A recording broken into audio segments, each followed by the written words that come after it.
Modern hospitals are incredible machines. We rely on their high-speed machinery and clinical precision to reverse acute trauma and cure severe illnesses. But for all their brilliance at saving lives, they are remarkably hostile environments for the natural process of dying. It is an assault of floodlit rooms, entangled tubes, and the incessant blinking beeps of monitoring screens that don't stop even when a patient's life has. This well-intentioned sterility aims to protect the body, but it produces a state of literal numbness. It is strictly anesthetic, and in the process, it effectively erases a person's humanity in their final moments. We ask too much of our hospitals. By forcing them to do a job they were never designed for, we have turned the profound, deeply human experience of dying into a sterile medical failure. The American healthcare system's core flaw is this: it was built with diseases at the center, pushing human beings to the margins. This is about to become a critical infrastructure problem. Before this demographic shift overwhelms our current structures, we have a chance to rethink and redesign how it is we die. We cannot solve the ultimate problem of death, but we can design our systems toward it. It starts by drawing a clear line between the suffering we must accept and the suffering we can change.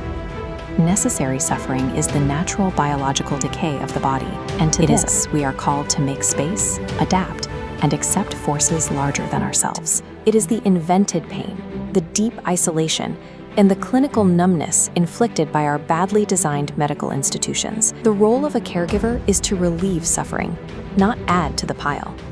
Redesigning this care for patients to endure.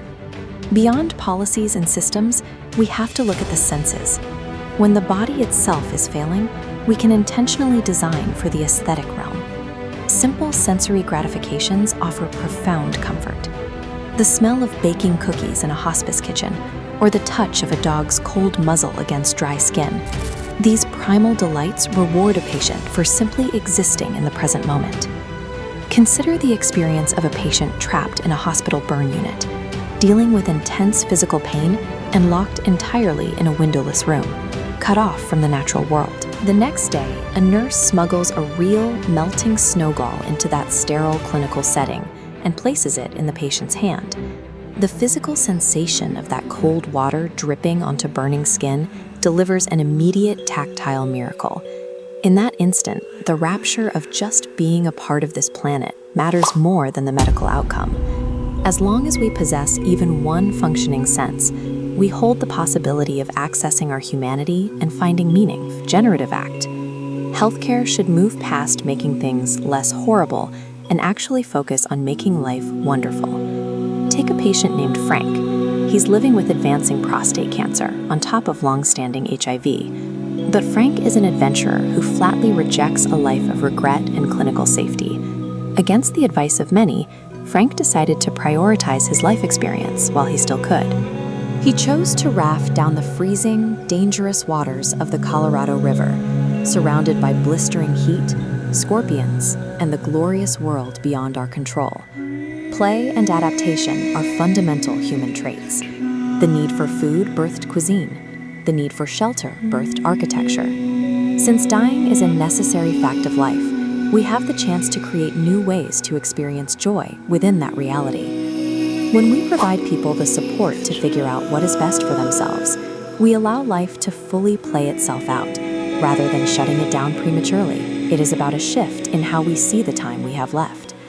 It requires a kind of human alchemy, the ability to turn anguish and physical limitation into moments of profound, unexpected beauty.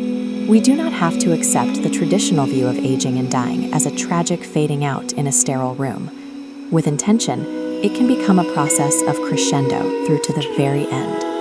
If we love such moments ferociously, we can learn to live well because of death, not in spite of it. Let death be what takes us, not a lack of imagination.